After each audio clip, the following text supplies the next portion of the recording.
인사하겠습니다. 사랑합니다. 축복합니다. 네, 사랑하고 축복합니다.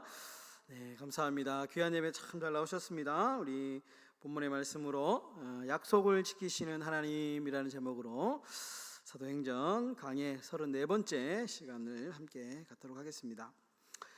여러분, 약속이 참 중요합니다. 약속이라고 하는 것은 우리가 사람이 살아가는 사회에서 매우 기본적인 어떤 신뢰를 의미하기 때문에 약속이라고 하는 것은 우리가 살아가는 이 땅에서 매우 중요하죠. 그런데 이 약속은 우리가 살아가는 이 땅에도 참 중요하지만, 사람의 관계에서도 참 중요하지만, 믿음의 원리에서도 이 약속이라고 하는 것은 매우 중요합니다. 그리고 성경은 마찬가지로 이 약속이라고 하는 개념을 아주 중요하게 다루고 세밀하게 다루고 소중하게 다루는 것을 볼 수 있습니다. 대표적으로 이 아브라함의 생애를 통해서 하나님의 약속을 우리가 아주 구체적으로 많이 볼 수 있습니다. 이 아브라함이 인생을 쭉 살펴보면 수많은 고난들이 있었습니다. 처음 하나님을 만났을 때부터 그가 갈대아 우르를 떠나서 가나안 땅으로 가기까지의 그 수많은 여정, 갈 바를 알지 못했을 때에 이 아브라함이 그 고난을 견딜 수 있었던 이유가 뭐냐? 그것이 바로 하나님의 약속 때문이다. 성경은 이렇게 이제 이야기를 합니다. 바울은 로마서에서 이 아브라함의 이 믿음을 이렇게 이야기합니다. 로마서 4장 19절과 22절에 우리 다 같이 한번 스크린 보면서 함께 읽도록 하겠습니다. 다 함께 읽겠습니다. 그가 백세나 되어 자기 몸이 죽은 것 같고 사라의 태가 죽은 것 같음을 알고도 믿음이 약하여지지 아니하고 믿음이 없어 하나님의 약속을 의심하지 않고 믿음으로 견고하여 져서 하나님께 영광을 돌리며 약속하신 그것을 또한 능히 이루실 줄을 확신하였으니 그러므로 그것이 그에게 의로 여겨졌느니라. 아브라함이 참 이 믿음이 흔들리고 소망이 막 흔들릴 때 그가 견딜 수 있었던 유일한 이유가 뭐냐? 그것은 하나님의 약속을 의심하지 않았기 때문에 그의 믿음이 흔들리지 않았다. 흔들리지 않았다. 바울이 그렇게 평가하고 있습니다. 여러분, 오늘 이 바울의 설교는 이 하나님의 약속과 매우 이제 연관이 깊습니다. 오늘 설교는 이 이제 바울의 지금 1차 전도 여행 중에 지금 일어나는 일인데요.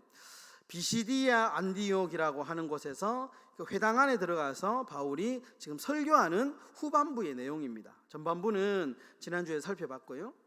전반부 설교의 핵심은 증인이라는 단어다 이렇게 이야기를 했고요.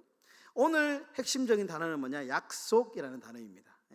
그래서 이 바울의 설교 후반부에 제목을 하나 딱 붙인다면 이렇게 붙일 수 있습니다. 약속의 결과로 오신 예수님. 이렇게 이제 설교 제목을 붙일 수 있습니다. 이 약속이라고 하는 개념이 매우 중요한데요.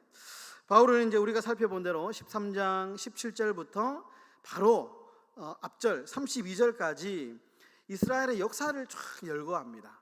열거하면서 하나님이 약속하셨다. 우리의 조상들에게 약속하셨다. 라고 이야기하면서요.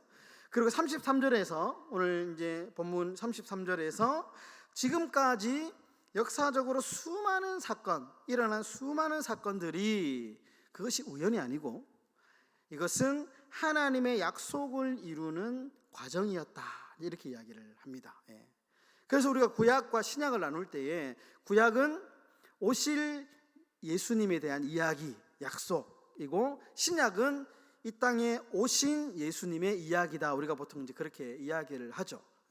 그러니까 구약의 수많은 어떤 이 역사들을 살펴볼 때에 그것들은 그런 일들이 일어났던 것들은 우연이 아니고 하나님의 섭리 안에 하나님의 약속 가운데 철저하게 계획되고 이루어진 일이다. 바울이 이제 그렇게 이야기를 하는 겁니다. 여러분, 성도의 삶에 우연이 없습니다. 그렇죠. 우리가 이 땅을 살아가면서 참 우연 같은 일들이 많이 있는데요. 그러나 믿음의 관점에서 보면 그것은 우연이라고 읽고 필연이라고 해석하는 거죠. 필연입니다. 다 우연을 가장한 필연이다 이렇게 이야기할 수 있습니다. 그것은 이제 하나님의 약속의 결과이고 하나님이 계획하신 섭리의 과정 속에 있다. 이렇게 우리가 이해를 해야 됩니다. 여러분, 철저한 불신자였던 한 청년이 있었는데요. 이 친구가 이제 미션 스쿨, 기독교 학교에 들어가게 됩니다. 근데 이제 기독교 학교이다 보니까 일주일에 한 번씩 이제 그 예배를 꼭 드려야 됩니다. 예배를 드리는데 예배에 빠지면 학점이 나오지 않는 거예요. 그래서 할 수 없이 신앙은 없는데 이제 채플 예배에 참석을 하게 됩니다. 그러면서 이제 설교가 하루는 다 끝나갈 무렵에 목사님이 마지막에 이렇게 이제 이야기를 합니다. 만약에 예수님을 영접하고 싶은 사람이 있다면 앞으로 나오십시오. 이렇게 이제 구원의 초청을 한 것입니다.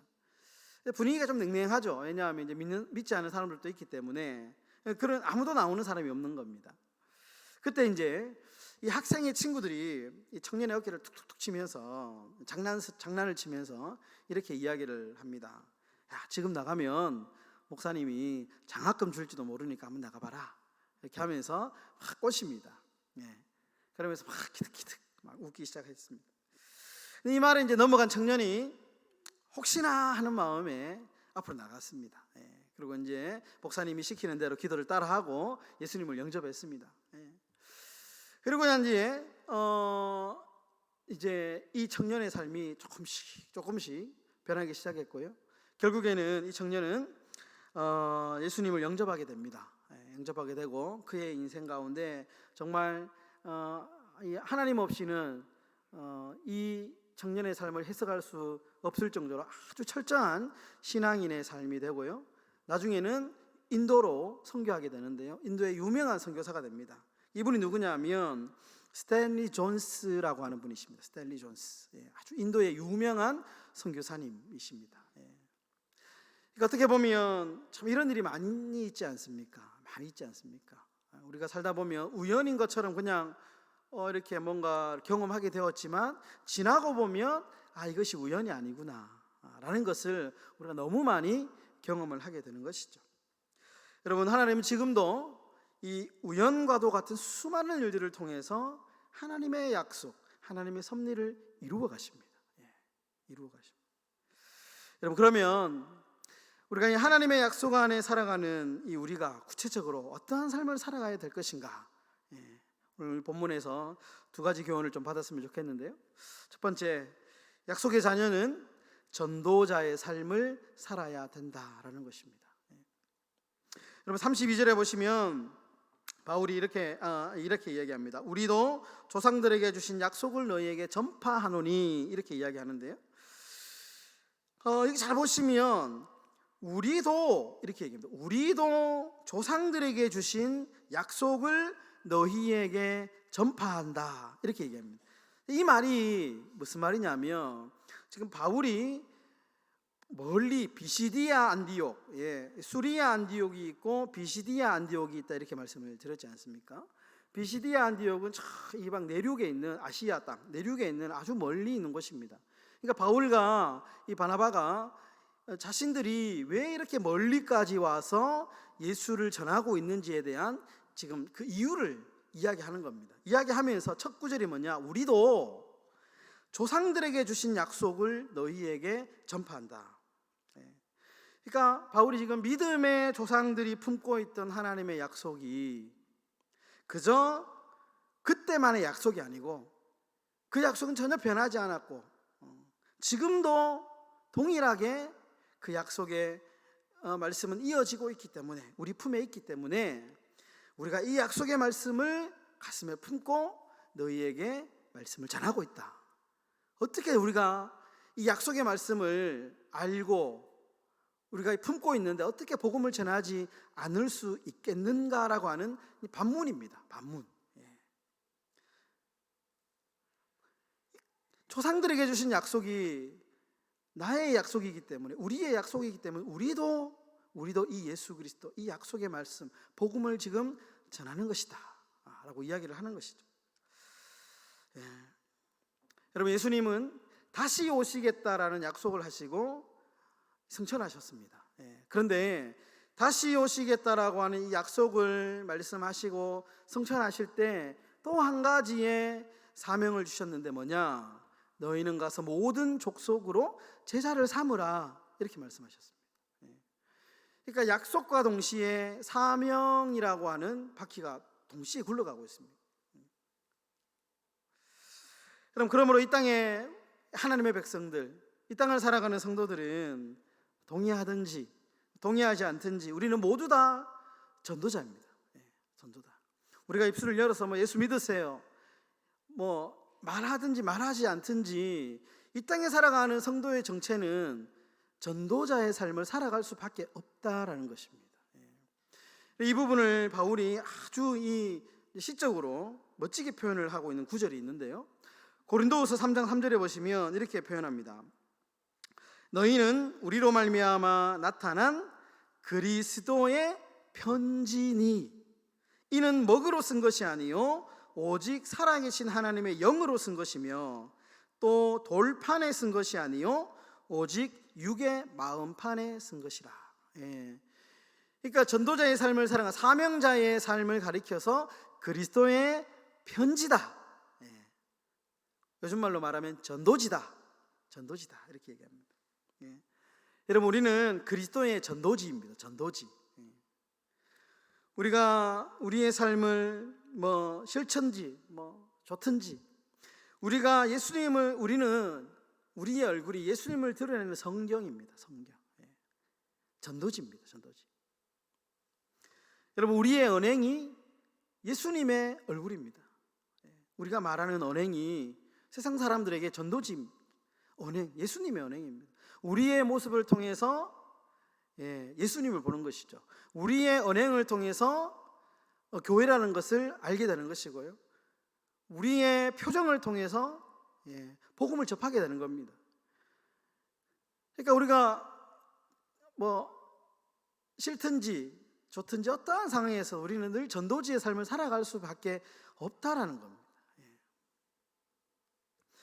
그러면 선왕목자교회라는 아주 유명한 교회가 있죠. 감리교에 그 원로 목사님이신 유기성 목사님이 아주 유명하죠.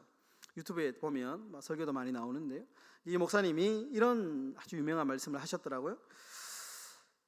우리는 서로가 서로에게 그리스도의 편지로 기억되어야 합니다.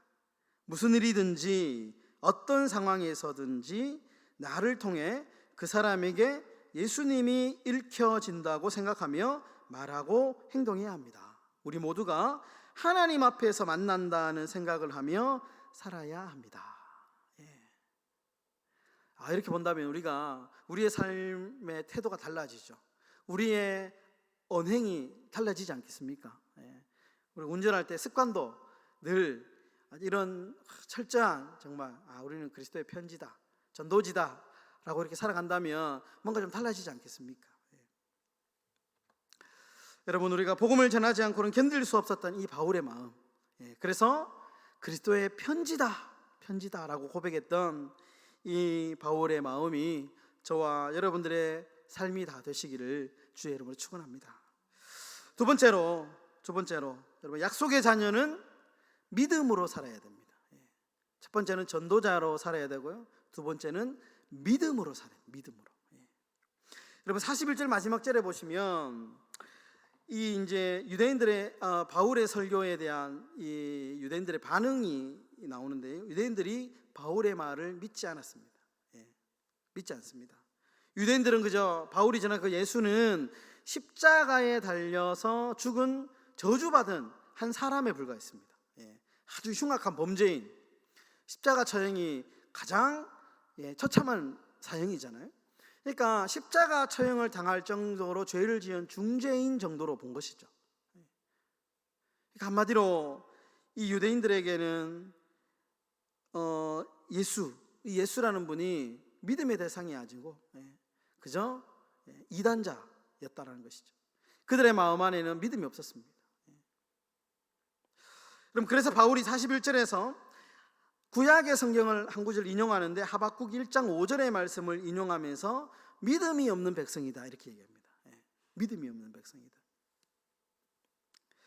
여러분, 이 믿음의 시선으로 우리가 삶을 살아가는 건 매우 중요합니다. 믿음의 시선으로 살아가는 것. 여러분, 믿음 없이 성경을 읽으면요, 성경은 그저 두꺼운 책 한 권에 불과합니다. 예, 뜨거운 냄비를 올려놓기 아주 좋은 책이죠. 예, 뜨끈뜨끈하게 좋습니다. 그런데 여러분, 믿음으로 성경을 읽으면 어떻게 될까요? 성경에 있는 수많은 약속의 말씀, 수많은 권면의 말씀, 수많은 소망의 말씀, 견책의 말씀, 책망의 말씀이 나의 말씀이 됩니다. 그저 일반적인 책처럼 다가오지 않죠. 믿음의 눈이 있으면 가능합니다.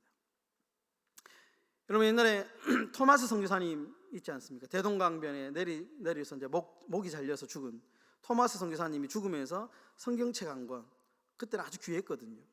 책이란 것이 귀했기 때문에 성경책 한 권을 남기고 세상을 떠났습니다. 그때 이 책을 누가 받았냐면 박충건이라고 하는 그 당시에 그 토마스 선교사의 목을 베인 장본인이다 뭐 이렇게 주장하는 사람도 있고, 그 옆에서 했던 병사다 뭐 이렇게 주장하는 사람도 있던데, 어쨌든 이 박충건이라고 그 당시 졸병이죠. 뭐 이렇게 병사가 그 성경책을 줍습니다. 그리고 이 성경책을 주워가지고 보니까 종이가 아주 깨끗하고 좋거든요. 자신의 집으로 가져가서 도배지로 삼습니다. 그때는 도배를 못하니까요. 깨끗한 도배지로 막 이렇게 붙였답니다.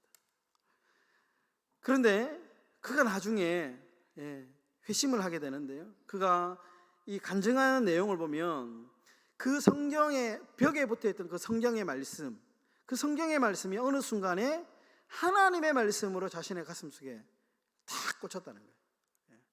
그러면서 고꾸라지면서 회개했다는 겁니다. 여러분, 그러니까 우리가 믿음의 눈, 그냥 육신의 눈으로 성경을 볼 때는 그냥 깨끗한 성경이죠. 책입니다. 그러나 우리가 믿음의 눈으로 볼 때는 이 성경은 살아있는 하나님의 말씀이고요, 우리의 삶을 살리기도 하고, 우리의 삶을 변화시키기도 하고, 정말 영향력을 끼치는 살아있는 하나님의 말씀이다라는 겁니다. 여러분, 믿음 없이 찬송 부르면 찬송은 그저 노래입니다. 노래입니다. 그런데 여러분, 믿음으로 찬송하면 찬송의 가사와 고백이 나의 믿음의 고백이 되죠. 저도 예전에 그런 경험이 있는데요, 찬송하다가 그 가사의 내용이 가슴에 쑥 들어오더라고요. 그러면서 밤새 울면서 찬송했던 기억이 있는데, 그렇게 되는 거죠. 믿음으로 찬송하면. 여러분, 지금 대한민국의 상황을 우리가 믿음의 눈으로 바라보고 기도해야 됩니다. 어려운 경기, 믿음의 눈으로. 여러분, 지금 멈추지 않는 전쟁의 상황, 수없이 일어나고 있는 기근과 재난 상황을 육신의 눈으로 보지 않고 세상의 눈으로 해석하지 않고 믿음의 눈으로 봐야 됩니다. 믿음의 눈으로 보면 주님이 오실 날이 멀지 않았구나. 깨어 기도해야 되는구나. 깨어 주의 재림을 준비해야 되는구나. 믿음의 눈으로 보면 보입니다. 여러분, 로마서 1장 17절에 유명한 말씀 있지 않습니까? 한번 띄워주시고요. 로마서 1장 17절 다 같이 읽어보겠습니다. 기록된 바 오직 의인은 믿음으로 말미암아 살리라 함과 같으니라. 오직 의인은 믿음으로 살아야 돼요. 믿음으로. 여러분, 어떠한 경우에도 우리가 오직 믿음으로 살아가시는 그런 약속의 자녀들이 다 되시기를 주의 이름으로 축원합니다. 말씀을 정리하겠습니다. 여러분, 갈라디아서 6장 9절을 보면 아주 유명한 말씀이 있습니다. 우리가 선을 행하되 낙심하지 말지니 피곤하지 아니하면 때가 이름에 거두리로다. 때가 이름에 거두리로다. 하나님의 때가 있다는 것입니다. 하나님의 약속의 때가 반드시 있다는 것입니다. 아무리 힘들고 어렵고 고난이 있다 할지라도 하나님의 때가 되면 반드시 하나님은 약속을 그 때에 이루신다라는 것입니다. 여러분, 우리와 함께 하시는 이 하나님의 약속, 여러분 굳게 붙잡고 오직 믿음으로, 그리고 그리스도의 아름다운 편지와 같은 그런 전도자의 삶을 살아가시기를 주님의 이름으로 축원합니다.